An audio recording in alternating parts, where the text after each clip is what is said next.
پریز دی lord. خداوند کی تعریف.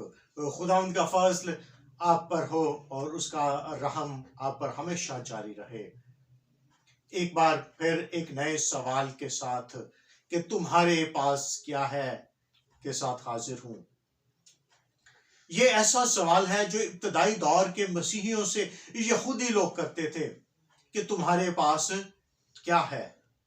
جب کوئی اپنے آباء و اجداد کے مذہب کو چھوڑ کر مسیحیت کو قبول کر لیتا تھا تو اسے جسمانی اذیت دی جاتی تھی، ذہنی طور پر اسے پریشان کیا جاتا تھا، جائیداد چھین لی جاتی تھی، وراثتی جائیداد سے اسے عاق کر دیا جاتا تھا، ملازمت چھین لی جاتی تھی، اسے ہیکل سے خارج کر دیا جاتا تھا، اس کا تمسخرہ سر عام اڑایا جاتا تھا اور یہاں تک کہ اسے سنسار بھی کر دیا جاتا تھا.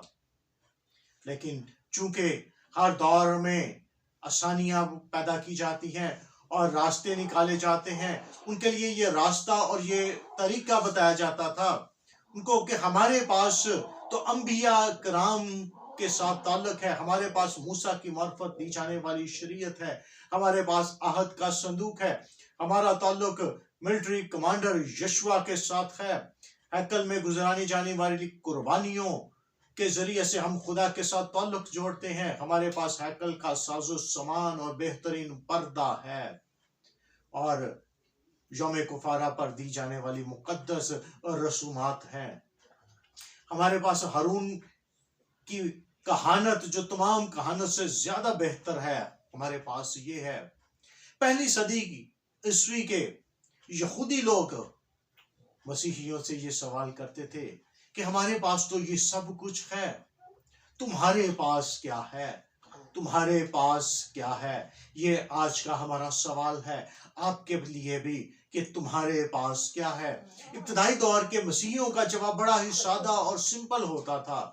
یہودی لوگ ان سے یہ پوچھتے تھے کیا تم نے ان سب باتوں کو کس لیے چھوڑ دیا؟ تمہارے پاس ہے کیا؟ ایک بالا خانہ اور اس میں رکھی ایک میز اور اس پر روٹی اور مے کا پیالہ. کیا تم نے سب کچھ اسی لیے چھوڑ دیا ہے؟ تمہارے پاس ہے کیا؟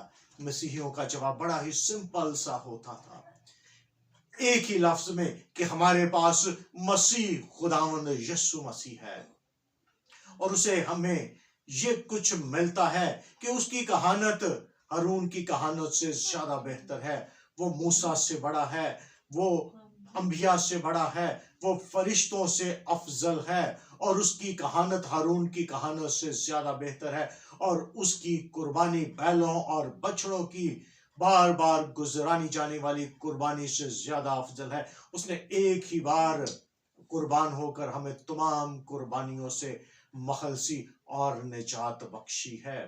جس طرح سے چاند کی روشنی سورج کی روشنی کے سامنے ماند پڑ جاتی ہے، اسی طرح سے ہی مسیحیت میں آ کر مسیحیت کے سامنے یہودی لوگوں کی تمام مثالیں، تمام ان کے نظریات بے وقت ٹھہر جاتے ہیں. یہودیت کو ترک کر کے مسیحیت کو قبول کرنے کا مطلب یہ ہے سائے کو چھوڑ کر حقیقت کو پکڑ لینا، پہلے کو چھوڑ کر اخیر کو پکڑ لینا.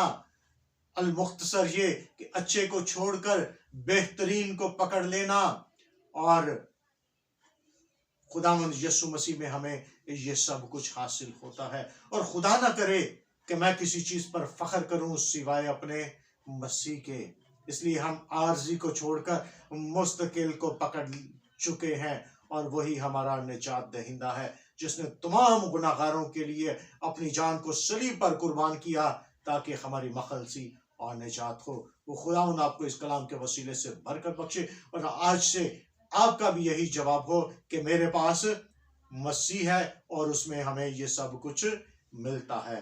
آمین.